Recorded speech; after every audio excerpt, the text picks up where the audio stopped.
भारत के अंदर बनने वाला है एक ऐसा हथियार जिसका लोहा मानती है पूरी दुनिया। टाटा कंपनी के ऐतिहासिक सौदे से डरा हुआ है पाकिस्तान। क्या भारत के अंदर अब रफाल फाइटर जेट का मेन स्ट्रक्चर बनेगा? क्या फ्रांस की टेक डिफेंस टेक अब सीधे भारत की जमीन पर उतरेगी? और क्या पाकिस्तान को अब खुलेआम नींद उड़ने की वजह मिल गई है? बने रहिए इस रिपोर्ट के साथ, पूरी बात आपको बताएंगे।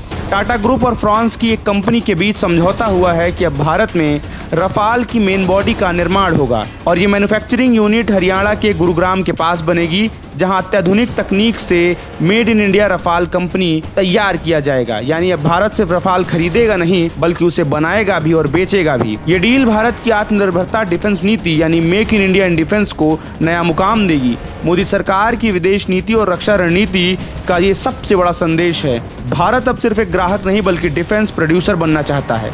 इससे पाकिस्तान और चीन को संदेश जाएगा कि भारत अब सिर्फ अपने हथियारों के लिए दूसरों पर निर्भर नहीं रहेगा। पाकिस्तान पहले से ही भारत के रफाल से घबराया हुआ है। अब जब भारत खुद रफाल बनाएगा तो जाहिर तौर पर उसकी तैयारी और जवाबी क्षमता कई गुना बढ़ जाएगी। इससे आर्थिक दृष्टिकोण से भी काफी फायदा होगा। मैन्युफैक्चरिंग यूनिट लगने से 10,000 से अधिक नौकरियां पैदा होगी। भारत एविएशन सेक्टर में ग्लोबल हब बन सकता है।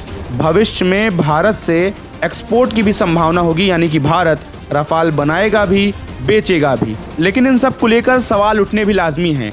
क्या भारत पूरी तरीके से डिफेंस टेक्नोलॉजी में आत्मनिर्भर बन पाएगा? क्या ये डील आने वाले 2029 तक भारत को डिफेंस सुपर पावर बना पाएगी? और क्या पाकिस्तान की सैन्य तैयारी इसके टक्कर में पिछड़ जाएगी? आप अपनी राय हमें कमेंट में बता सकते हैं और ऐसे ही शानदार रिपोर्ट्स के लिए आप हमें सब्सक्राइब कर सकते हैं।